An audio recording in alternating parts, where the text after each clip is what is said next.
Okay, we agree that Trump does not like central bank independence, right? I don't know.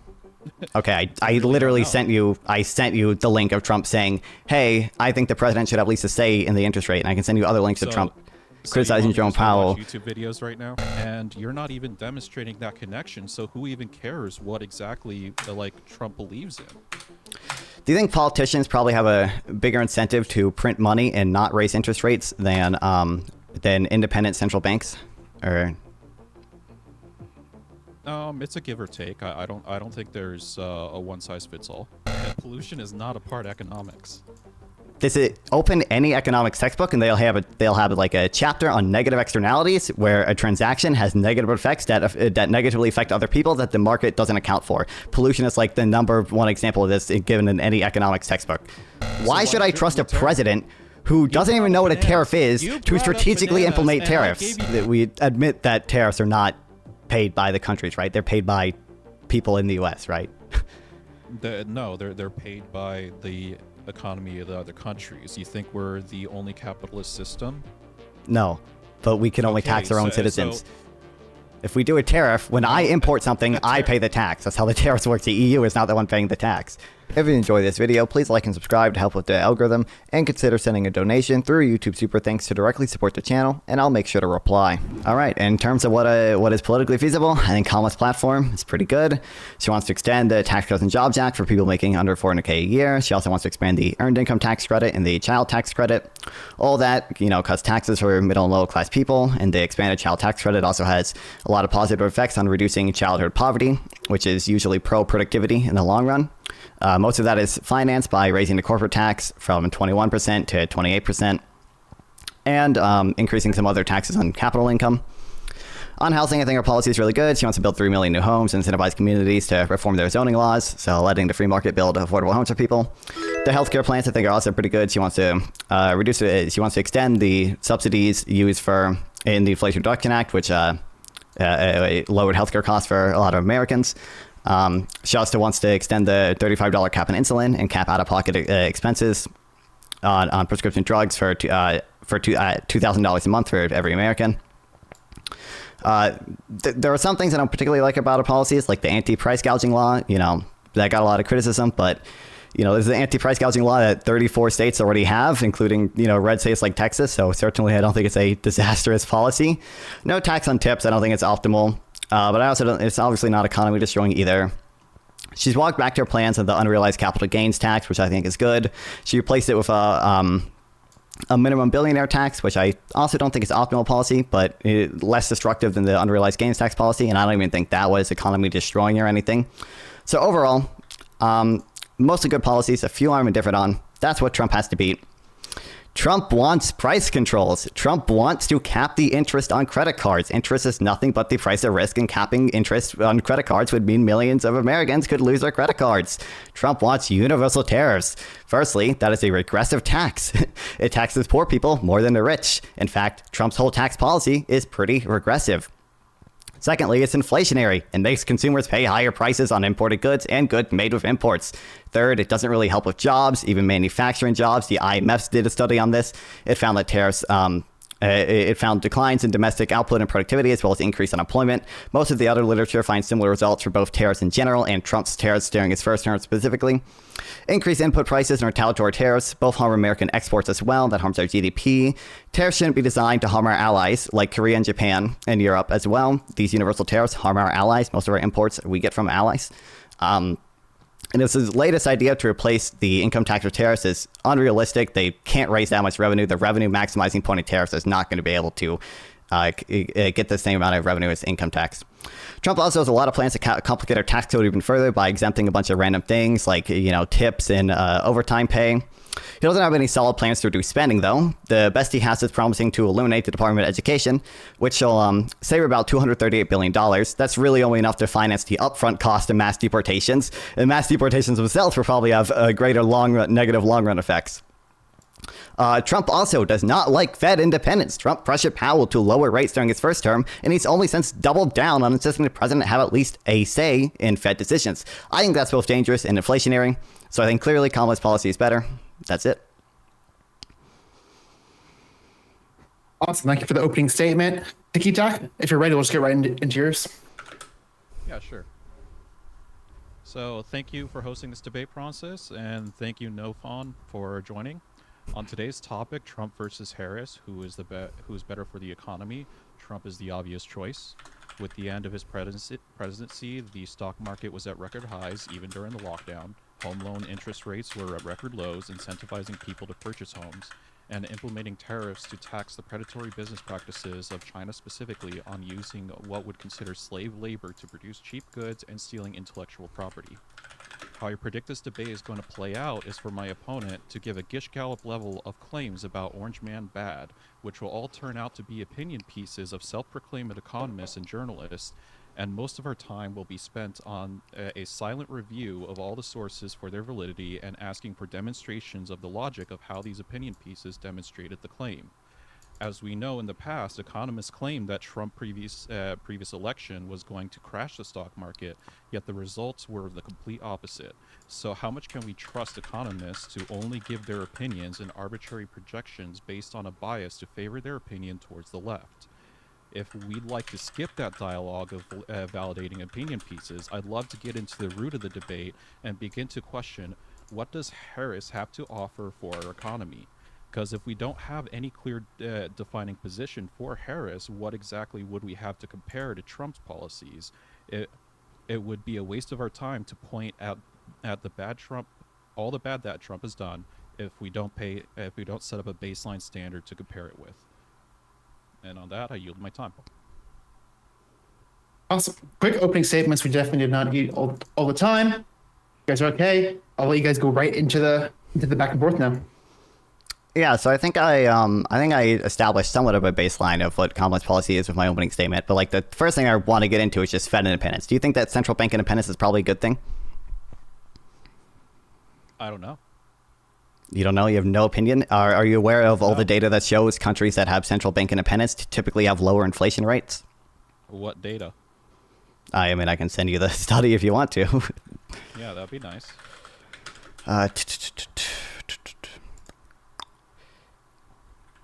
Here, do you want me to send it on Discord? Send it in private chat. Wait, I did private chat? Like, is that here or is that on Discord? In the StreamYard private chat, I think he means. Oh, shoot. I don't know how this fucking shit works, man. Right, if you post in the Discord, I'll post it in the private chat also. Whatever works. Sure. So, oops. Hold on. Sorry, that's not the link. That's the shorthand. The link. There's the link. What they find. They analyze the effects of central bank independence on inflation for a sample of 118 developing countries between 1980 and 2013. We find that central bank independence is associated with lower inflation rates, and this effect on inflation is stronger in the more democratic a country is, but is also present in non-democratic countries. Okay, and what's your point? My point is that I think central bank independence is a net positive, and Trump does not seem to like central bank independence. Demonstrate that. Demonstrate that Trump doesn't like central bank independence? That, and also that somehow that this arbitrary claim of inflation, what direction it goes, is somehow beneficial or of the contrary. Well, you can look at, I just sent a YouTube link of a clip of Trump saying he thinks presidents should have a say over the interest rate. You can also look at other videos of Trump criticizing Jerome Powell, saying that he wants Powell to lower rates and saying, well, I have the right to remove Powell or demote him. Why is it a bad thing? I'm getting there. Why is it a bad thing? Why is inflation a bad thing? Is that what you're... Yeah.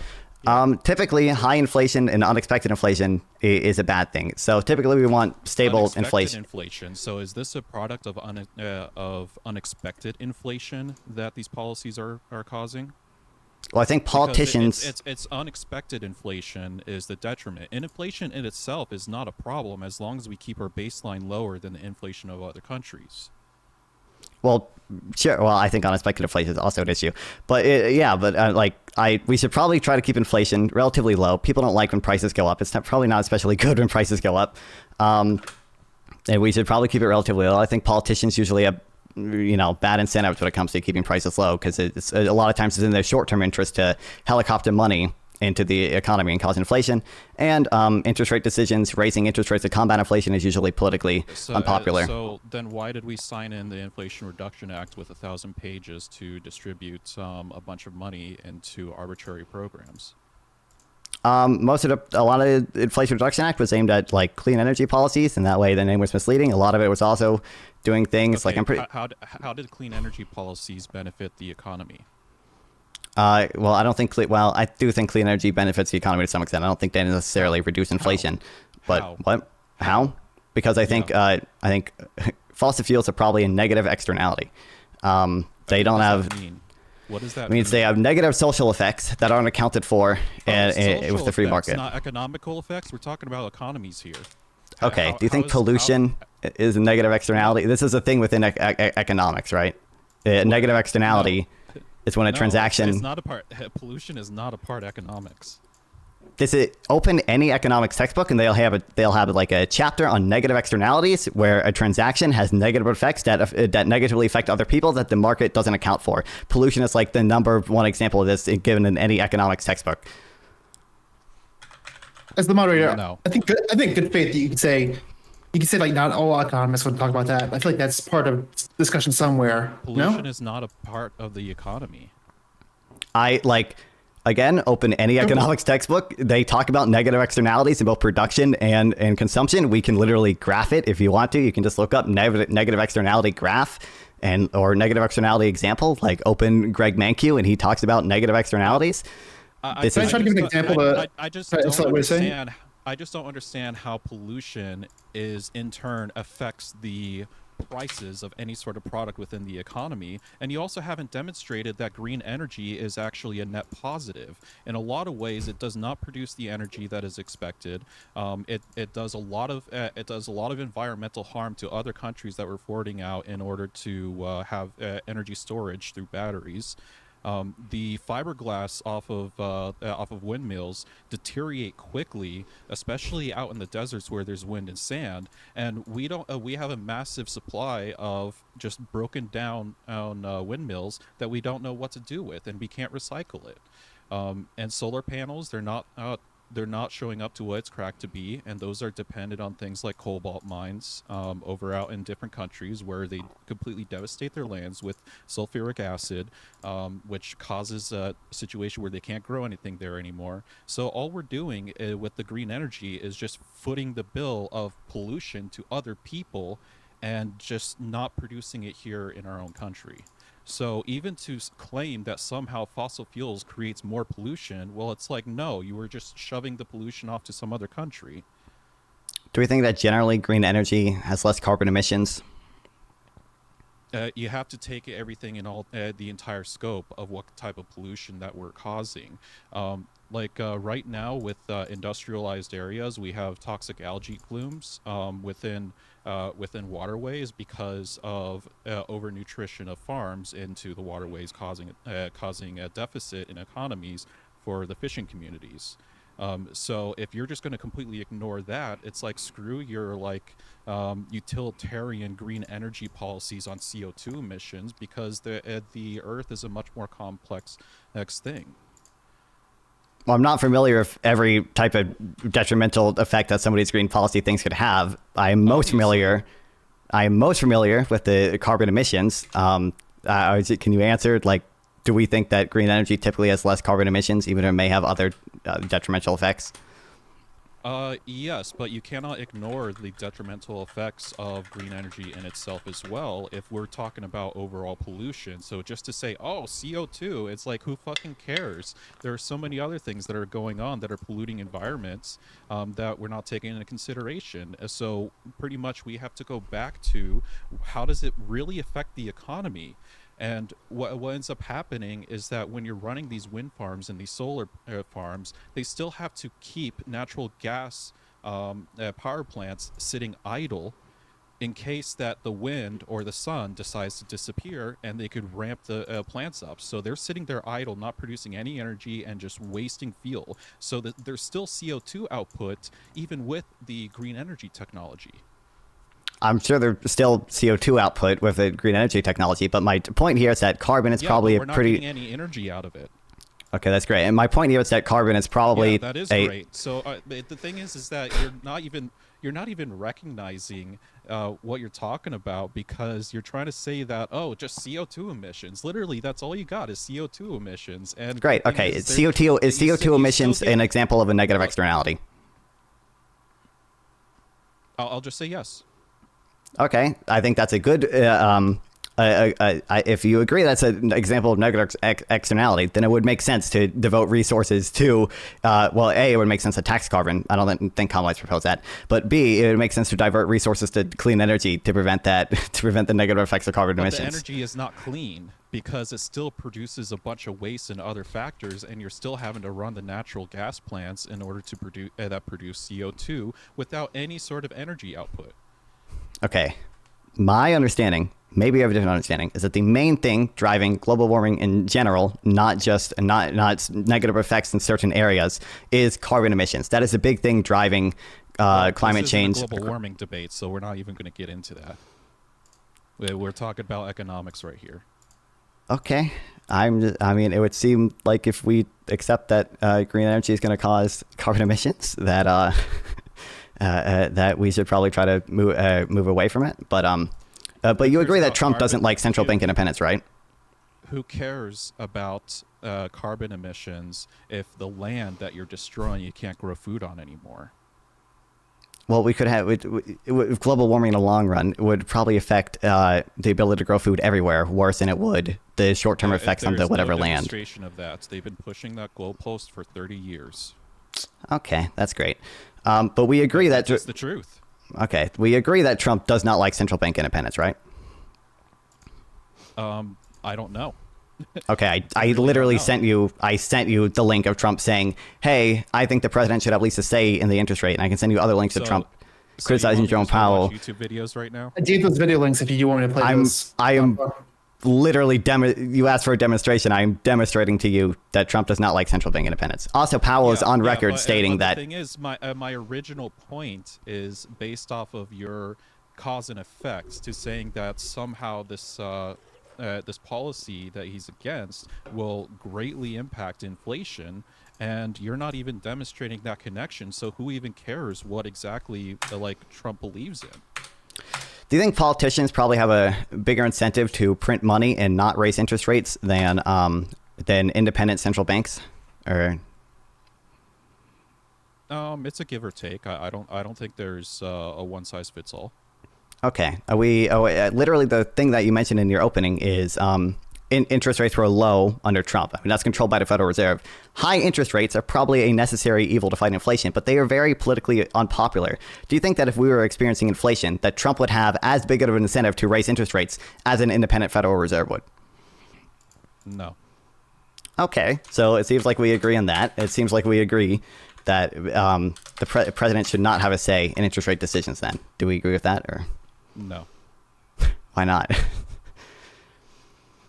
Because it's about incentivizing what markets that we want to expand on, and if that involves lowering interest rates for loans on specific purposes, the Federal Reserve is the one who issues the money. So why can't they regulate how it's issued?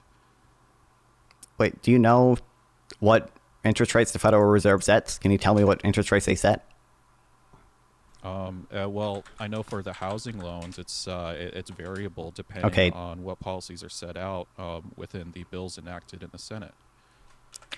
Well, the Federal Reserve does not set that interest rates. Do you not know the 3 different interest rates that the Fed has control over? I didn't claim that, though. Well, you claimed what was your point? Your claim was like the Federal Reserve should regulate different interest rates for different sectors. Isn't that what? Oh, the government. Sorry. Government. Yeah.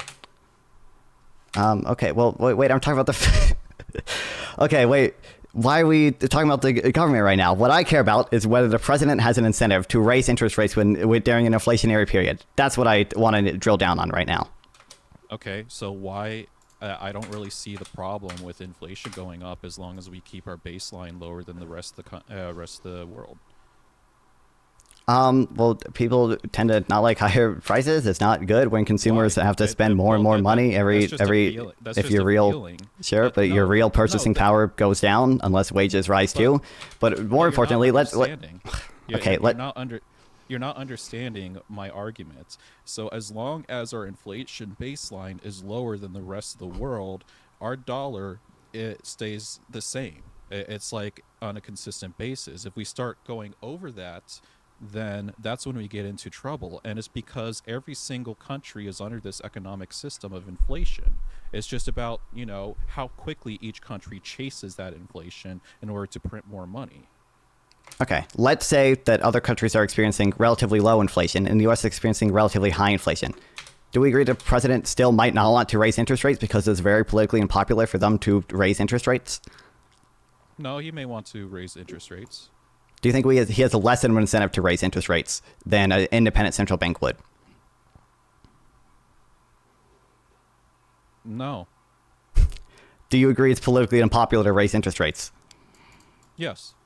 Okay, do you agree that politicians are more likely to suffer the effects of politically unpopular decisions than independent agencies who aren't necessarily affected by these political feelings? So are we trying to cater to the politicians or think about the American people? What do you mean? I'm concerned. I'm primarily concerned with the American people, but I would like an answer to the question. But you're giving a question to basically a politician's voting odds based off the choices that they do, and it's like, who fucking cares? It's like we're talking about economy and how it's going to influence the public. Okay, great. I would like an answer to my question. Do we think that a politician's actions are going to be more influenced by politics than an independent agency? Yes. Okay, so we would agree then an independent agency probably is a bigger incentive to raise interest rates than the president would, right? Even if our inflation was relatively high and other countries relatively low, or the other way around. But sometimes the president's going to have to make what's called an executive decision on certain situations, and in a hypothetical where inflation is really high compared to the rest of the countries, you're going to have to make a sacrifice and raise the interest. But the thing is, we're not set up in that kind of scenario. So there's really no need to raise the interest rates. And the thing is that if he were to set in the policy for a 10% interest rates on credit cards, that would actually enable more spending in the public. So the whole idea of how to keep an economy going is to make sure the money keeps moving. And that's the most important thing. Okay, so okay, real quick, I should go down this rabbit hole. What do you think about rent control? It's stupid. Why? Because it's people own their property. They can charge whatever they want for it. Okay, do we think rent control has any effects on the supply of housing? No, the market does. Well, this is the government interfering with the market, though, right? Wouldn't you think that might have an effect on the supply of housing? Oh, you're talking about Harris's policy? Oh, well, I'm just asking you to question in principle. I'm not talking about Harris right now, but... I don't understand why we're going down this rabbit hole. You will. Answer it. No. You don't think Well, no, rent... let's moderator, you got to answer the questions. All right. Well, I do not believe rent control is an effective means of being able to... rent control is just... It's a stupid idea because of people have property rights, and the market will eventually decide on what is a suitable rent, because if people don't rent, then the prices are too high and the person's going to be forced to lower their rent. And that's the market. That's how it works. You half answered my question, but do you think that rent control will have an effect on the supply of housing is my question. Can I just get a yes or no to that? No. Okay, just no, you're in disagreement with every economist there. Generally, the price controls cause shortages. For my original that is opening, you're appealing to economists right now, and that's exactly what I pointed out in my opening, is that's all you have is opinion pieces on economists, which is an appeal to authority fallacy. Okay, do we agree that a price control is going to have the price is going to be lower than equilibrium, right? That is typically what a price control does. I don't understand the concept. Okay, if we place a price ceiling below equilibrium, do you know what those words mean? Yeah, I understand that. Okay. You understand the price now, the quantity demanded is going to be higher because the price is lower, but the quantity supplied is going to be lower because the price is capped at below equilibrium. Well, yeah, but the thing is that if there was no cap, and people are not buying the high-priced rent houses or hopping into a lease, then the people who own the home are going to have to lower that rent price. The market's going to balance it out. Do Because we agree that if eventually, quantity demanded is bigger than quantity supplied, that we should probably call that some type of shortage? yes. Okay. So if a binding price ceiling on the price of interest were to reduce the quantity supplied of loans to people, do we think that we might call that like a shortage of credit? Or I thought we were talking about rent. well, I'm applying the same logic to interest. The market works the same for like either way. A price control on rent is I mean, you can graph both the price control on rent and the price control on interest in the same way. If I'm a housing developer and you cap how much I can earn on my property, I'm probably not going to build properties. Okay. If I'm a bank and you cap how much the interest can be, I'm probably not going to loan to riskier people. That possibly, but you can't really predict that. What if I like? I mean. Like Okay, that sounds like another one of your opinion pieces off an economist predicting on how things are going to turn out, but just don't. I mean, this isn't so much an opinion piece as it is in like literally like any economics textbook. They'll probably go over rent control and price ceilings and binding price ceilings. But I mean, like we can also. I don't have this. I'm pretty sure you're reading this out of an opinion piece. I'm not reading anything right now. This is from memory. This is from my economics class. From your memory, then. Yeah, it's from Greg Mankiw. Do you know who Greg Mankiw is? Nope. He's an economist and a textbook writer. You can open his textbook and you can see the negative effects that a binding price ceiling has on supply. Okay. Okay. Well, Well, I don't know. It's like this is supposed to be an argument on like Harris versus Trump, and it's like. Well, sure. I was going over very specifically. We were on a central bank independence thing, and now we're talking about the credit card interest cap thing. It seems to me pretty. Yeah, after we talked about rent fixation and fixed prices on rent, which that is a policy that Harris wants to implement.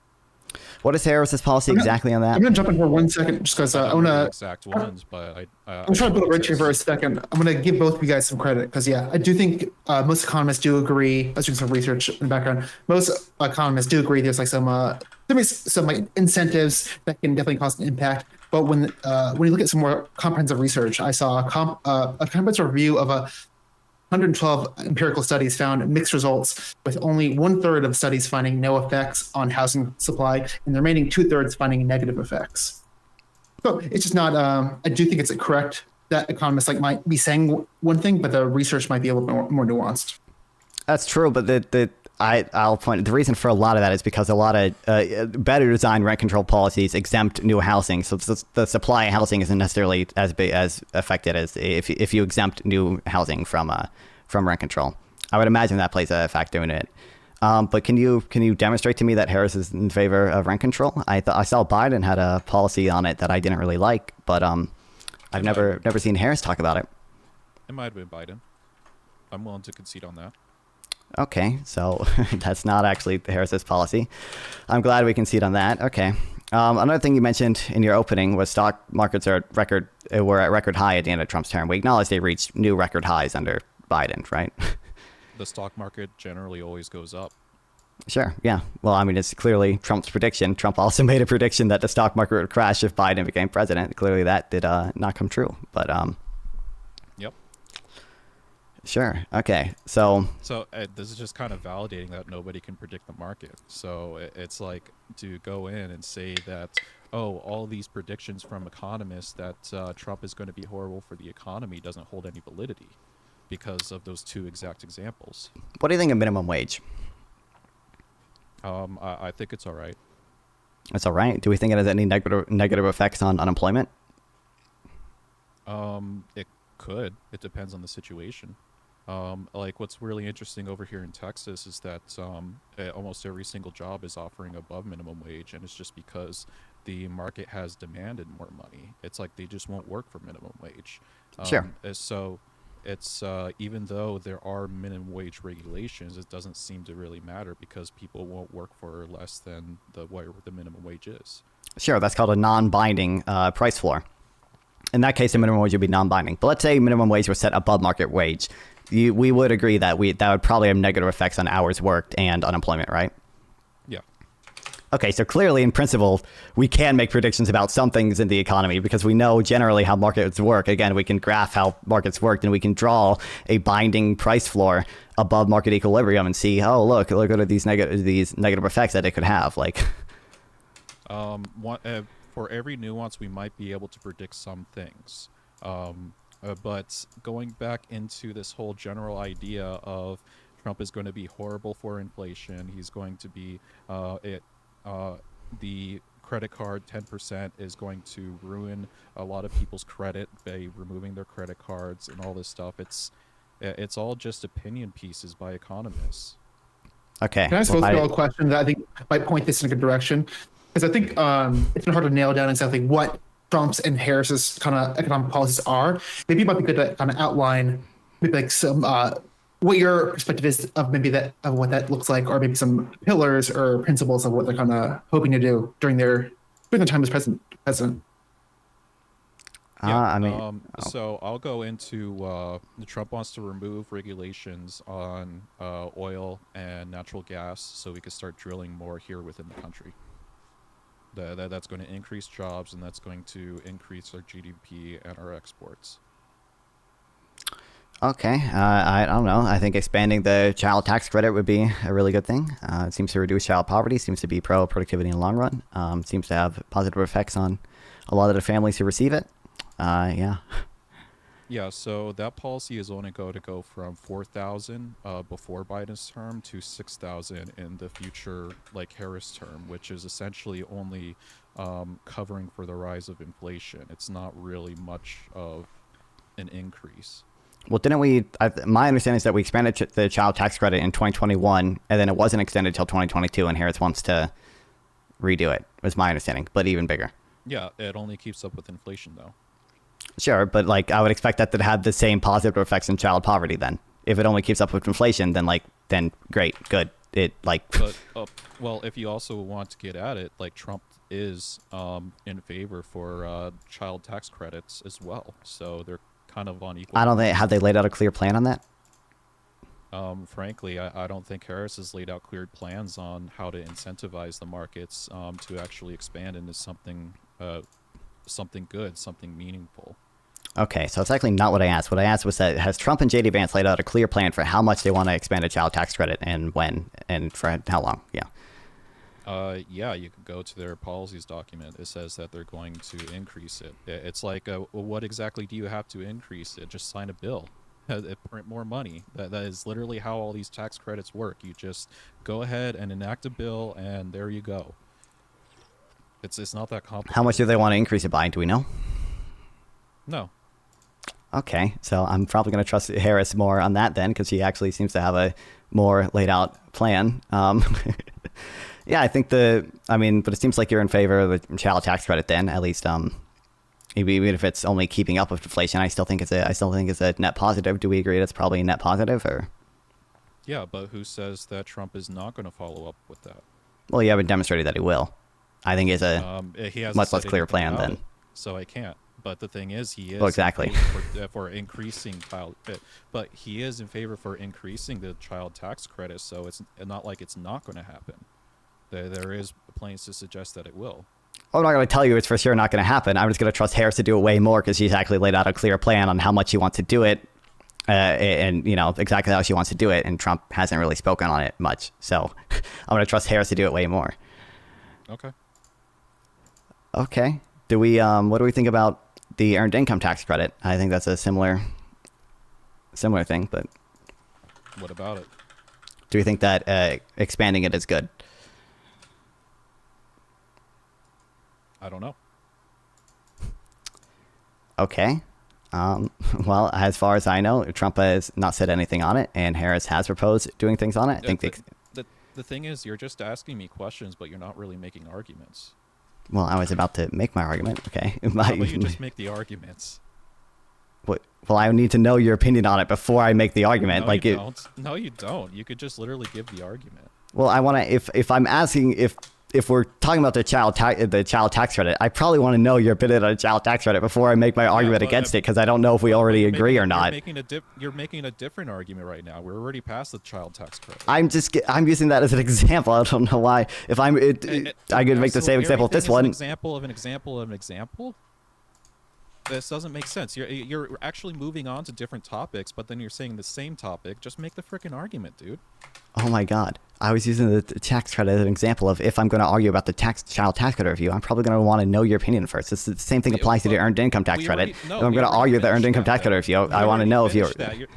We already finished the child tax I understand we already finished it. I'm using it as an example of saying, hey, if I'm going to discuss something with you, I'm going to want to know your opinion on it first. I could have equally used French fries as an example. I could have said, if I'm going to discuss French fries with you, I'm probably going to want to know your opinion on French fries before I discuss it with you. It doesn't matter what I use as an example there. I'm just showing the principle. If I discuss something with you, I'm going to want to know your opinion on it first. Then just make the argument. Why would I want to check to see where you are on it first, because we could agree, then I waste my time arguing it. But it's all of just beginning is questions, and you just haven't really been making an argument on anything. Just make the argument. You already know where the conclusion is going. Just make the argument. Okay, argument for the earned income tax credit. I think it's pro labor supply because it phases in over time, and it seems to help a lot of working families the same way that a child tax credit does. Demonstrate that. I don't know if I have studies on this one. Oh my God. You don't have to have a study on it. You can follow through the logic. Okay, well, the first point, I mean, giving people money tends to help them, but the first point, expanding the labor supply, the earned income tax credit has a phase in over time, meaning unlike most welfare benefits, as your income increases, the benefits actually increase. So it incentivizes you to work. So there's logic there. You have an incentive to work. So it's actually pro labor supply. Helping low-income people, like it helps. It's an earned income tax credit. Depending on how low your income is, you get more of the tax credit before it starts phasing out. So we're back on the child tax credit? No, this is the earned income tax credit. Okay, and where's that money going to come from? I believe most of it is financed by raising the corporate tax 7%, and the minimum billionaire tax. But also, if we borrow it, I don't think that's a huge deal. No, but I want to talk about the corporate tax. What happens when you raise corporate taxes? What does the business typically do? Well, the incidence of the corporate tax falls on both workers, consumers, and shareholders. So the shareholders get less money, workers get less hours worked, and there's higher unemployment, and and consumers pay higher prices. And that incidence is split up different amounts by different studies. So then why is it a benefit for them to get these tax credits when they're going to lose out on their job and pay more for products? Well, I don't believe raising the corporate tax 7% has such detrimental effects on unemployment and consumer prices You just explained it. You just explained exactly the effect that it raises prices. People are going to be losing hours. It's like you literally just described it. I don't believe that cost is not worth the benefit of having less people in poverty, essentially. But the thing is, people are in poverty because they have less hours and they're not going to be able to afford products. Don't you want to incentivize people to get more hours and have products cheaper so they can afford it? I mean, first of all, this earned income tax credit is pro labor supply, so it doesn't incentivize people to work. But again, I think that the cost on raising corporate taxation 7% is pretty minor on workers' wages and hours worked. That it's not going to outdo the positives of lifting people out of poverty and just generally helping lower class people. Like, if we saw like a 1% reduction in hours worked, but 50 million people out of poverty, that's an extreme example. Obviously, I'd be in favor of that policy because just the cost in hours worked is just not at all. But they're not going to be able to keep themselves out of poverty because product has increased in price and they're getting less hours. Well, I would assume, again, the benefit to them, the benefit to all of them is probably worth the cost of the increase in increase in prices and decrease in hours worked. And also, again, some of the I burden don't falls think on you the could shareholders demonstrate too. that. I don't think you could demonstrate that. I mean, we can just logic it through. How much do we think that corporate tax is going to? Through how it doesn't work How much do we think that it's going to increase unemployment? by a few percent. A few percentage points. Yeah, yeah. When was the last time corporate tax was raised? How much did Biden increase corporate tax? Do you remember? Is it unheard of for hundreds of thousands of people to lose their job at a corporation? That's not unheard of, but a few percentage points in unemployment is a lot. Okay, let's just say 1%. 1%? I don't even know if I believe it would be 1%. But even if it was 1%, how many people do we think this is probably going to help out? Help out with the tax credit? I don't think it's going to help anybody. Why not? You pay less in taxes. I wouldn't. Well, you wouldn't, but a lot of low-income people would. But the thing is that they're not going to have as many hours, and they're going to be paying more for product. So it's like, you got to get the money somewhere, and it's not like if you take the money away from the corporations, somehow the people get the equal amount of money back into their pocket. You know, it doesn't work that way. They're going to be getting less if they were just to instead go directly to the corporations and work for them. Okay, I don't think you can demonstrate to me that the decrease in hours worked and increase in prices they pay because there was 7% increase in corporate tax, that all offsets the thousands of dollars that they get from the earned income tax credit. I don't think you can demonstrate that to me. I don't think you could demonstrate that the outcomes are going to be better on having a tax incentive while the corporations lower hours and raise prices on products.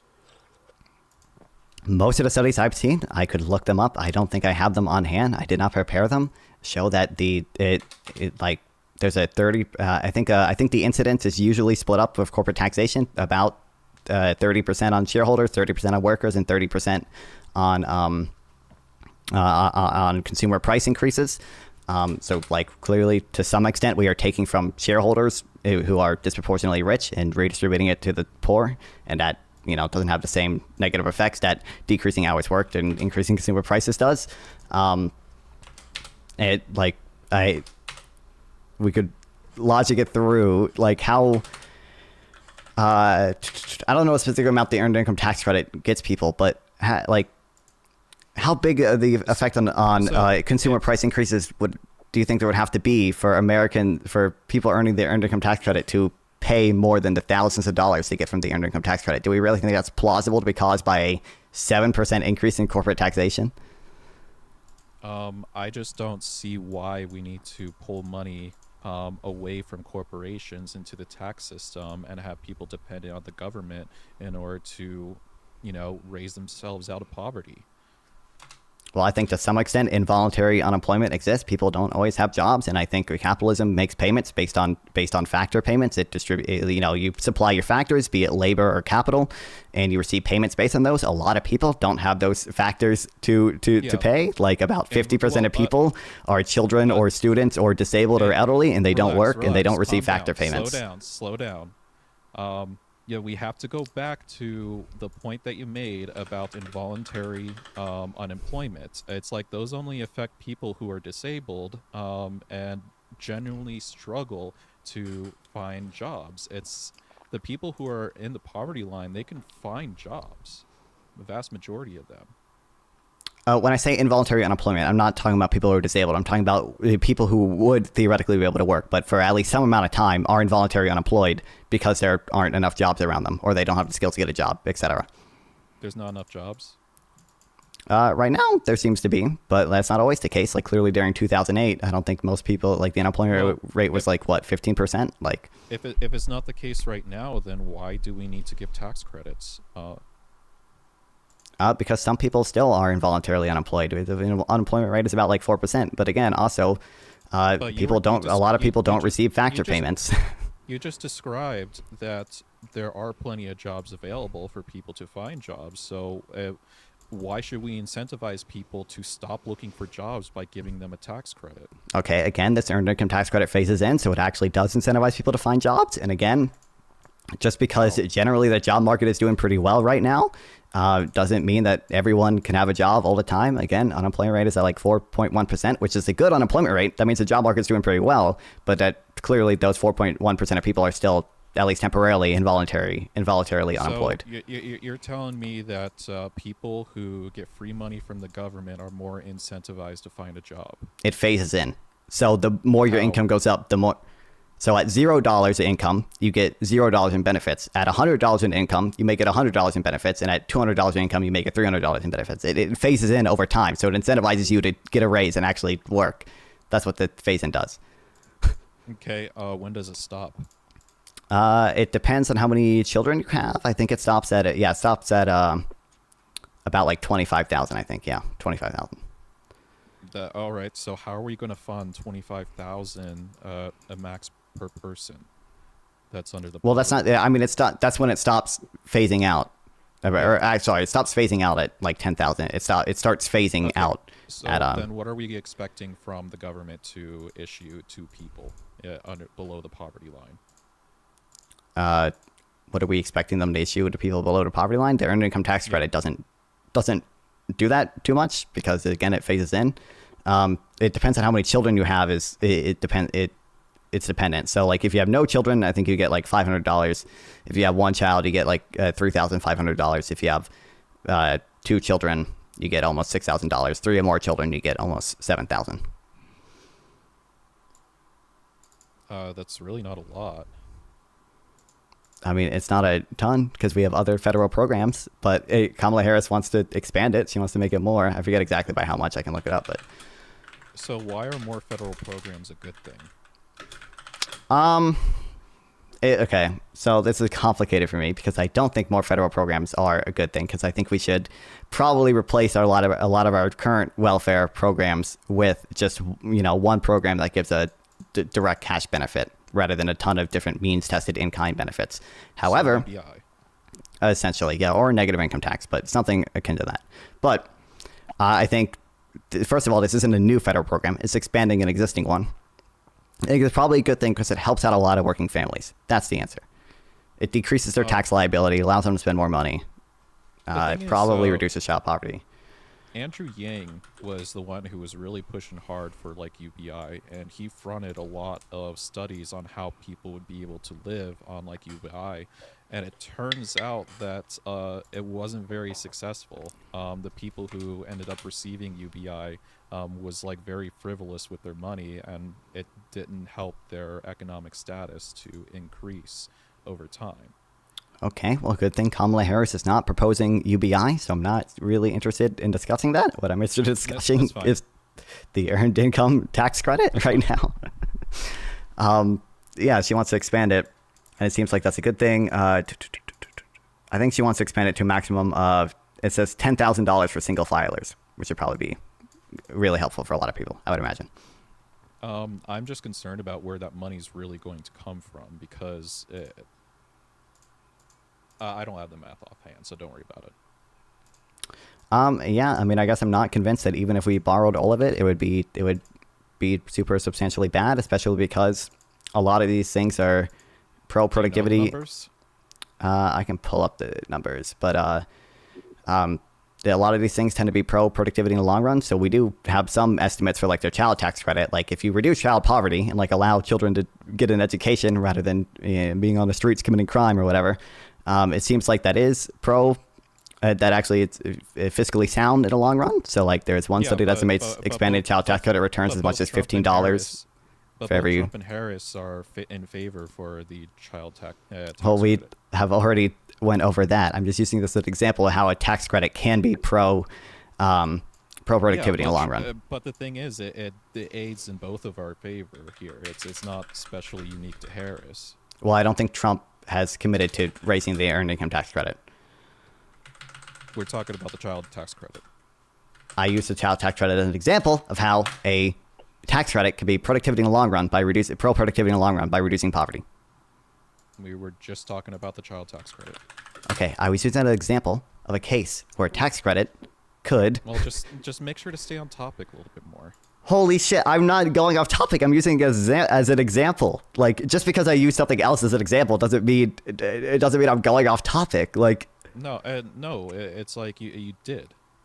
okay, if we're talking about French fries and you say, I don't really like salty foods. I don't really like salty foods. Another example of salty foods would be pretzels. I don't really like pretzels either. Do you think that's going off topic? That's a bad example.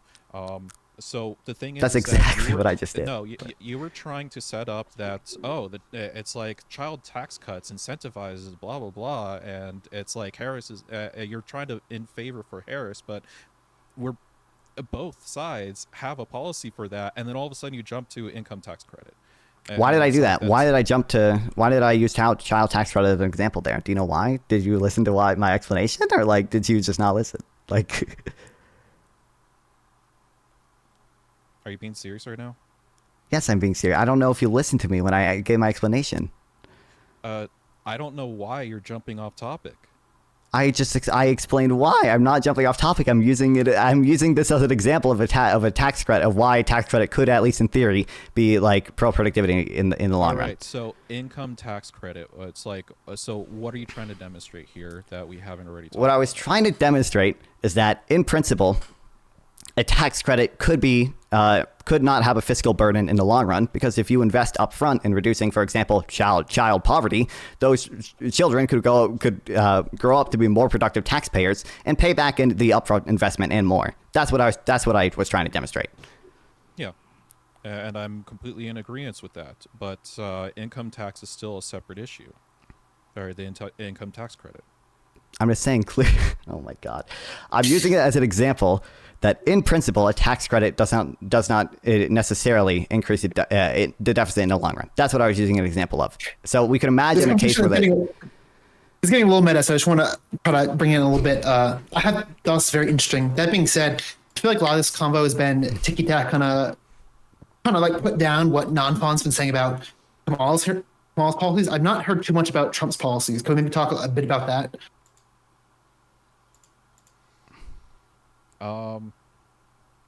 I'm honestly unprepared for that side. Well, the prompt is who's going to have the better economy. So I would hope you'd have a little bit to like talk about what Trump is going to do during his term as presidency. So we don't have to talk about that. But if you do have any comments about that, I would love to address that. The only thing I'd really point to is that tariffs are a good thing. He's going to remove the restrictions on oil and gas, and yeah, those are my 2 pinpoints. Okay, just to be clear, you think Kamala Harris's economic policy is so bad that even though you don't know most of Trump's policies, I didn't say that. You won't. I didn't say that. I mean, that's the implication of not knowing what Trump's policy is, but still favoring him. I didn't say that. I understand you didn't say it. That's the implication. I don't understand how you would get around that implication. If you think Trump's economic policy is better than Kamala Harris's, and you don't even know what Trump's economic policy is, then clearly you think Kamala Harris's economic policy is so bad. I'm rejecting your interpretation. How about that? Okay. Well, what's the reason then? If you don't even know most of his policy, why do you why do you think he's better? So I already gave you 2 reasons. One is for the increase of tariffs, and another is to uncap the oil reserves, or uncap the mining for natural gas and oil. Okay, and those 2 reasons are all you know of his plan. Those are some really good points. Okay, we can do the tariff thing, I guess. Then, all right. Do we think that universal tariffs are a good thing? Universal on everyone. Yes. Why? What about bananas? We should tariff bananas. So we've always had tariffs ever since the 60s, and this is how we supplement a lot of income tax credits, is through tariffs. And the thing is, under a humanitarian sense, don't you think we should be imposing tariffs onto countries that are essentially hiring slave labor and causing economical damage, or causing ecological damage? Maybe that's not what Trump wants to do. Trump wants to do universal tariffs. What does that mean, though? That means tariffing everyone, including countries that are our allies and supply goods that can only be grown there, like bananas. Are we really going to tariff bananas? You realize the only effect of that is consumers pay higher prices on bananas.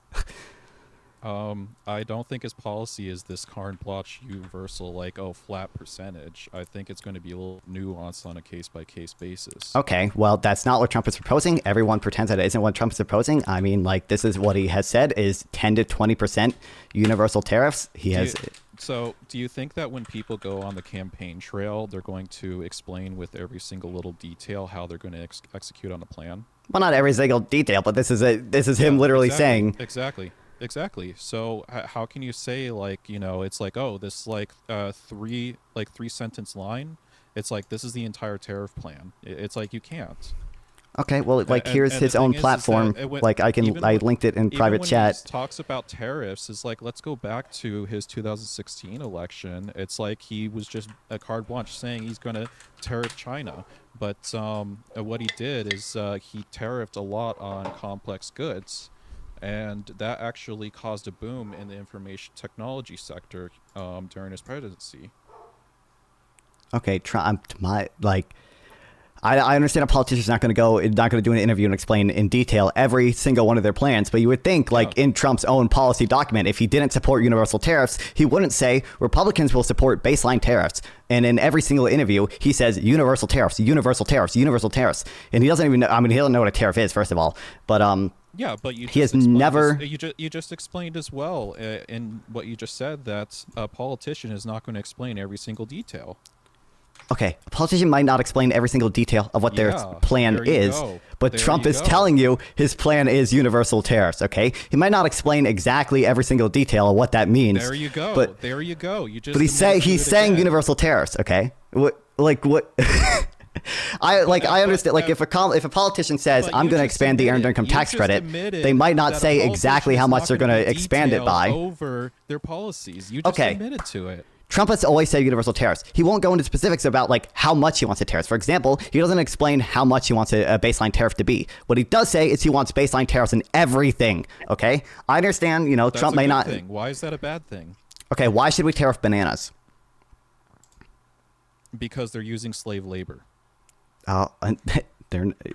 Most bananas are not grown with slave labor. It's labor. I hate to break it to you. What about? It's grown by people who are making like pennies off of this, and they're essentially in horrible conditions. Okay, it's like I imagine it comes from South America. Most of our bananas, right? Yeah, but those pennies are probably a fine living in at least some of the places, and the trade is benefiting them too. But a lot of trade is mutually beneficial. Like they probably wouldn't be doing a lot of it if it wasn't mutually beneficial. Let's take an example like Haiti. So do you know the problem with the labor force in Haiti right now? No. So what it is that they have a lot of predatory loans on the workforce, whereas it's kind of like a cash advance. As once you start working, you get your paycheck ahead, but they don't have any limits on interest, so their interest rates are like 80%, and they can never actually get out of the debts that they have, and they're being forced to work under debt. So they're essentially slaves. They can't get out of it, and there's very similar systems going on in South America. Okay, again, Trump is in favor of universal tariffs. He's not in favor of strategic tariffs. Why should I trust a president who doesn't even know what a tariff is to strategically implement tariffs? I gave you the example of why we should tariff bananas. Did you say they were growing bananas in Haiti? Hold on. If we look up imports, I used Haiti as an example for the predatory systems that people use in these like almost third world countries to screw over and enslave people. That's great. You know what? That could be an argument for strategically implemented tariffs on certain countries. What that is not an argument for is universal tariffs. Like 20% of our bananas as an example. So I told you why we should tariff bananas. You're the one who are going crazy like, oh, you think we should tariff bananas? There you go. Yeah. You did not even demonstrate to me that bananas were made using slave labor. I was using bananas as an example of a good that really can't be grown in America. So tariffing them only has the effect of increasing the price paid to consumers. But also, like 20% of our good imports come from the EU. Do we think that there are a lot of slaves in the EU? Should we tariff the EU, our own allies? No, but they owe us a lot in NATO. Okay. So we got to tax them. We got to get that money. If we're providing the military might as protection, they got to pay their bill. Who pays tariffs, though? It's a thing. The EU. Do The you EU think would pay tariffs in this instance. You know that tariffs are paid by U.S. businesses and consumers, right? They're not paid by. No, it's anything that's going to go above a price point that people will not stand with in other countries will start manufacturing here in the United States.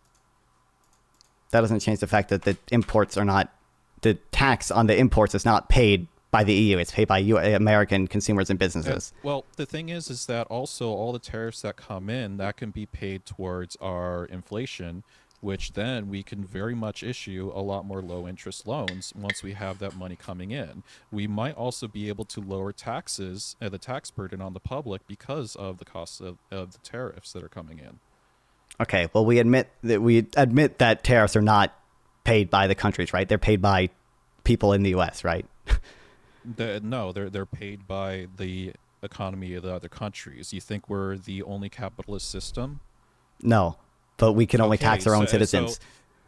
If we do a tariff, when I import something, I pay the tax. That's how the tariffs work. The EU is not the one paying the tax.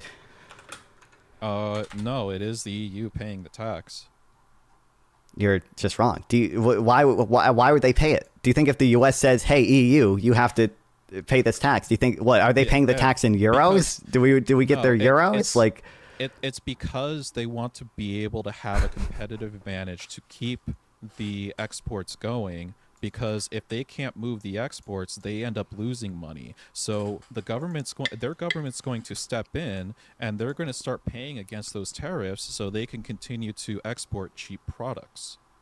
Or they'll just select a market and say this isn't worth it, and then the market comes over to America and we start manufacturing here and export those goods that they are no longer exporting. Well, somewhere in the middle, I want to try to build a bridge here. Also, I'm going to open up into open panel in a second. I won't get too crazy, but I do want to add a couple people on both sides to make it a little bit more interesting. But because my understanding, and there's probably multiple uses in kind of goals for tariffs, but I think one of the main uses of tariffs is, for example, when maybe incentivize building something more locally in America, we might put a tariff on, let's say it's like getting copper from China, because we want to incentivize companies to have American copper versus China copper, which is cheaper. So we put a tariff for people that are importing that copper from China, so the company would end up paying more for that to incentivize them to do the American version. Am I wrong there? That's my take on tariffs. You're correct, but that's the U.S. company paying the tariff. That's the point I was trying to get across. Yeah, I agree, yeah. Usually it's actually the Chinese government that's coming in to pay a good portion of that tariff, because that's just how their economy works. They incentivize manufacturers by giving them free shipping and paying a lot of the taxes on it in order to get it shipped. Okay, you just made an argument for tariffing China. I'm not intrinsically opposed to tariffing China if we're going to tariff any country. China was the example. China was the example. I was arguing for Yeah, China. but you're in support of baseline tariffs against everyone. Of course, I am. But if you're going to bring up a specific nuanced example, I'm going to reply to the nuanced example. Sure. I don't even think I brought up the China thing. That was the moderator. Yeah. I think I did, as an example. Yeah, well, I mean, the reason that example was brought up, he brought it up for his own reason, but like what that demonstrates to me is that China is not the one paying the tariffs. The U.S. company is the one paying the tariffs, and oftentimes they pass that price onto U.S. consumers. It's not like China is the one paying the tariffs. Until that price point becomes too much and people stop buying, but then it usually in turns causes a new industry within America where we begin to produce cheaper products. Sure, we can have that conversation. I just needed you to admit that the U.S. company and U.S. consumers are the ones paying tariffs. Do you agree with that, at least initially? I'll agree with it for the sake of the debate. Okay, great. So what if I could link an IMF study that concluded that we find that tariffs increases led in the medium term to economically and statistically significant declines in domestic output and productivity. Tariff increases also resulted in more unemployment, higher inequality, and real exchange rate appreciation, but only small effects on trade balances. Would that be anything? Why is the economy so good right now in the Biden administration for keeping all those tariffs from the Trump plan? Well, because we don't have universal baseline tariffs, we have like targeted tariffs on some Chinese goods. But your studies are based off the past. Yeah, it's you make observations about. It's based on the past. It's not based off a universal tariff policy because it hasn't been implemented before. I don't know why if we see a country implemented tariffs and it had X effect, that if they implemented more tariffs, it wouldn't just exacerbate the effect, that suddenly these tariffs are going to have the reverse effect. But the thing is, we have the tariffs right now in the Biden administration, and the economy is doing fine. Because the existence from the Trump administration, Biden is in favor for raising the prices of those tariffs. That's great. Biden is not in favor of universal baseline tariffs. Okay. Which is what Trump is in favor of. But I'm dismissing your studies in order to prove this idea that universal tariffs is somehow a bad thing, when your studies have absolutely no data on being able to prove that. Okay, well, studies do prove that the existence of some targeted tariffs doesn't preclude the economy being good. To be clear, I do think a lot of those tariffs that Trump did had negative effects. There are studies that go over this. They probably protected about 1,000 steel jobs and lost 75,000 manufacturing jobs. If it had negative effects, why is it a positive effect during the Biden administration? Why? I don't think it's I don't like them. I wanted Biden to get rid of them. Why? Our economy's generally doing fine during the Biden administration. Our economy's doing fine, but it probably could be doing better if we got rid of this. There are plenty of things that don't totally destroy an economy. The economy can still do fine with some targeted tariffs, but it doesn't. I don't think you could demonstrate that. Okay, well, I can demonstrate that by saying we have some targeted tariffs right now, and the economy's doing fine, as you said. So. No, I'm saying I don't think you could demonstrate that the tariffs are a net negative during the Biden administration. Okay, well, here's why would Biden propose to increase the tariff percentage if it's such a bad thing? Because he wants to protect. Money. He wants to protect U.S. steel jobs because he thinks it's important for a modern military, which maybe there's an argument to be made for. He also. So then that's counterintuitive to the studies that you just mentioned. Well, the studies show protected steel jobs, but at the cost of 74,000 other jobs. So it's a net 74,000 job loss. I just think your sources are jumping all over the place, and you can't really reconcile which one is truth and which one is not. What do you mean, which one is truth and which one? What? Well, correct me if I'm wrong. I'm going to assume Nonfon, you're not inherently against tariffs. I imagine you say there's good tariffs and bad tariffs. Yeah, it's possible tariffs are good. I'm not inherently against them. But I don't think universal baseline tariffs are good. Yeah. If you want to chat with me live, sub here or go to Nonfon420 on Twitch or Kick via the links below. Once again, please like and sub to help with the algorithm, and consider sending a donation through YouTube Super Thanks to directly support me, and I'll make sure to reply to any question you ask. See you guys next time.